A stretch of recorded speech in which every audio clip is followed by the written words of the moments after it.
Fala pessoal, nesse vídeo a gente já vai avançar mais um pouco sobre a nossa modelagem de banco de dados. A gente vai ver como transformar o nosso modelo conceitual no modelo lógico, que vão levar em considerações algumas construções mais próximas da realidade física do nosso banco de dados. Então, se vocês olharem aqui, esse é um modelo conceitual que a gente chegou. Se a gente relembrar os primeiros vídeos dessa série, a gente viu que a gente tinha transições entre modelos. Então, a gente primeiro tinha um mini-mundo, uma descrição textual de uma realidade que a gente conseguia transformar num modelo gráfico, num modelo conceitual, que fica mais fácil de visualizar do que um texto. A partir desse modelo conceitual, a gente consegue transitar ele para um modelo lógico, levando em considerações alguns conceitos de banco de dados relacionais, depois a gente transforma ele no modelo físico para realmente implementar ele no banco de dados. Então, a partir daqui a gente vai aprender algumas regrinhas, algumas formas de transformar esse modelo conceitual, esse modelo gráfico, no modelo lógico. Para isso a gente tem algumas regras de mapeamento, vamos ver uma por uma delas. A primeira delas é que para todas as entidades no modelo conceitual, a gente deve criar uma tabela no modelo lógico. Se a gente rever aqui, perceba que a gente tem a entidade filme, item, ator e cliente.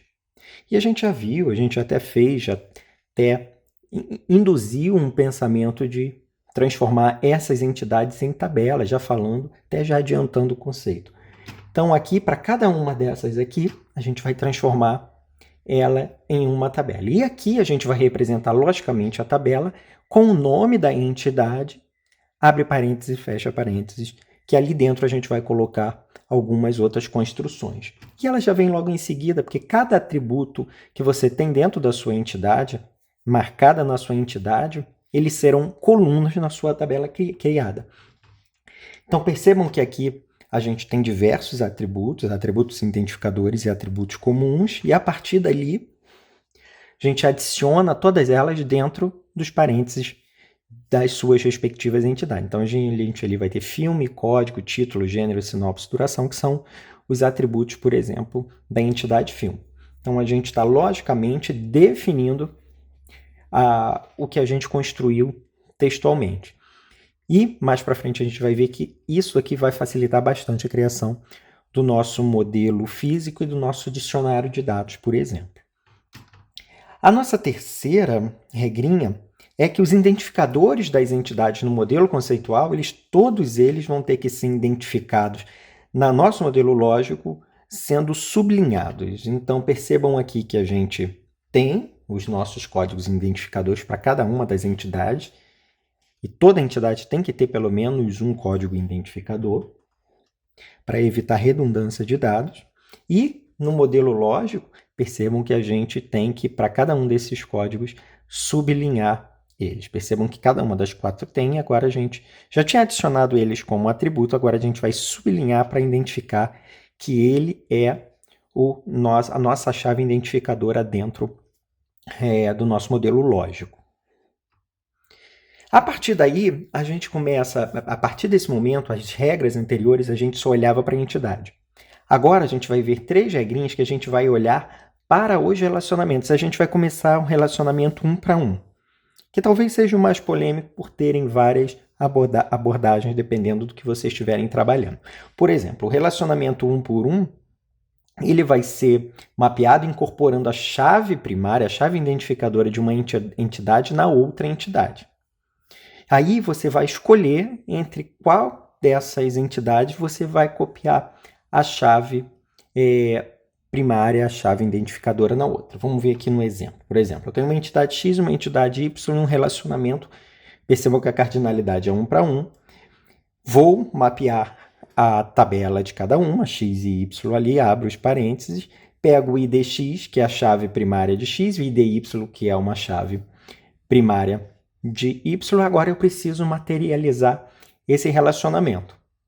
Eu posso pegar ou o ID X e colocar no ID Y, ou posso pegar o ID Y ou colocar no ID X, ficando mais ou menos assim e adicionando quem é que aquela cópia de chave identificadora está referenciando. Por exemplo, a gente lendo ali, a gente tem a tabela X, o campo identificador da tabela X, que é o ID X, que está sublinhado. Depois a gente tem o ID Y, que é uma cópia da chave identificadora IDY de Y. Então, a gente coloca IDY, referencia Y para a gente fazer essa referência. Então, a gente materializa o nosso relacionamento. Isso vai funcionar para todos os relacionamentos que a gente tiver, e a gente já trabalhou também induzindo o pensamento de vocês quando a gente fazia a inserção de dados em tabelas para fazer a exemplificação de uma ou outra modelagem. Mas, como eu disse, o relacionamento 1 para 1 tem de ser um pouquinho polêmico, porque muitas literaturas dizem que quando você tem duas entidades que têm uma cardinalidade 1 para 1, elas são candidatas a serem juntadas em uma tabela só, serem reunidas em uma tabela só. Em alguns casos, ok, a gente consegue relacioná-las. Em outros casos, talvez seja mais interessante a gente manter alguns dados separados, para que quando você tenha que na sua programação carregar esses dados, você não tenha que carregar eles por completo. Então, tem um paralelo com a orientação ao objeto, um paralelo com a programação, que talvez seja interessante na hora da gente carregar um modelo para programação, um modelo de dados para programação, que a gente consiga fazer isso separadamente para que a gente não gaste muito. Muitos frameworks de mapeamento objeto relacional fazem esse mapeamento automaticamente, então se você tiver uma entidade só ali, ele vai pegar todos os dados e montar para você em cima. Talvez isso seja mais custoso, talvez isso leve alguns dados que para determinada parte do seu modelo você não queira. Então tem essas duas formas.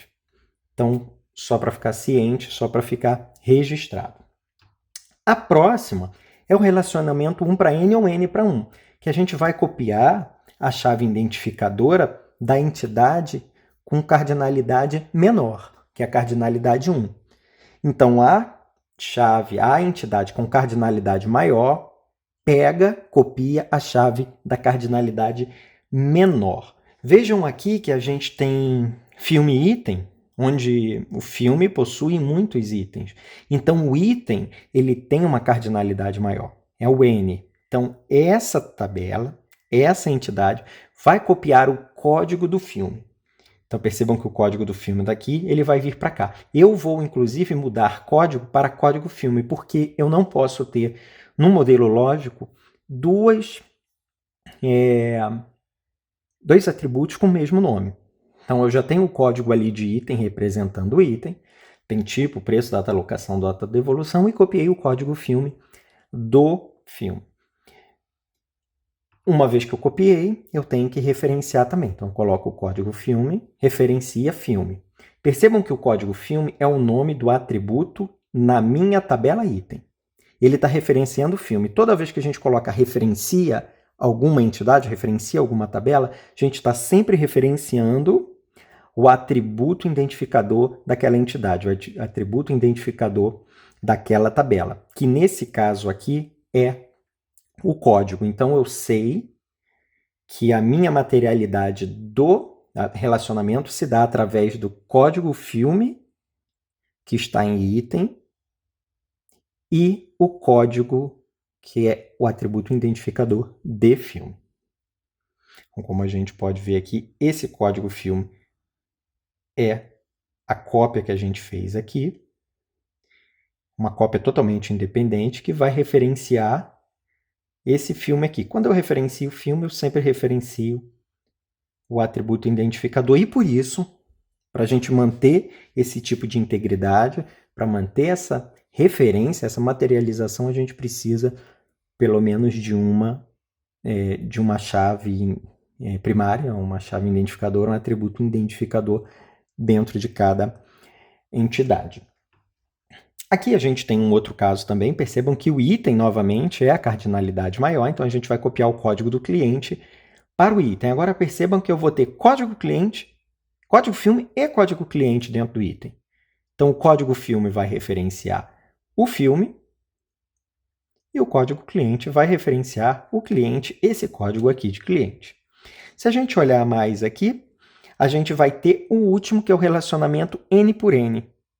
N para N, que é o modelo que a gente trabalhou, onde o nosso relacionamento se torna uma entidade. Então, a gente cria uma tabela para receber as colunas e as chaves primárias, os atributos identificadores das demais entidades nesse relacionamento. Então perceba aqui que no nosso caso, esse último aqui, a gente tem n e a gente tem n como máxima, cardinalidade máxima aqui. Isso implica que isso daqui se torna um relacionamento que se comporta como uma tabela, como uma entidade, como a gente já viu, falou e exemplificou muito durante essa série aqui. Então, esse possui que vai se transformar em uma tabela, e aqui a gente vai conseguir colocar os atributos identificadores, porque a gente já manda os atributos identificadores para cá, a gente adiantou esse conceito aqui para mostrar que ele também pode ter atributos, e fez esse mapeamento aqui, faz como a gente faz com as demais. Percebam que eu chamei aqui de filme ator, porque possui não é um nome bom. Quando você não tiver um nome bom, que represente bem, por exemplo, aqui locação, item, cliente loca item, então cliente, locação, item, locação seria um nome mais adequado. Filme possui item, não tem um nome legal. Aqui filme possui ator, também não tem um nome legal. Enfim, possui não vai ser materializado, locação não vai ser materializado, mas possui vai ser materializado, vai ficar um nome estranho. Então a gente consegue colocar filme, underline, ator. Então a gente pega essa tabela aqui, underline, essa outra tabela aqui, né, no caso entidade ainda, coloca aqui para criar essa tabela associativa que a gente tem aqui entre eles dois, que é uma relação associativa, tem comportamento de tabela, tem comportamento de entidade. Percebam que eu só tenho duas chaves identificadoras, então tanto o código filme quanto o código do ator, ambas serão sublinhadas para identificar que elas em conjunto são identificadores, mas cada uma individualmente referencia alguém. Então percebam que o código filme, que é esse código filme aqui, referencia filme, e esse código ator aqui referencia ator. Então esse código filme referencia esse código aqui, e esse código ator aqui referencia esse código aqui, identificador de ator. Com isso, a gente consegue fechar o mapeamento conceitual para um modelo lógico de todos os nossos modelos possíveis.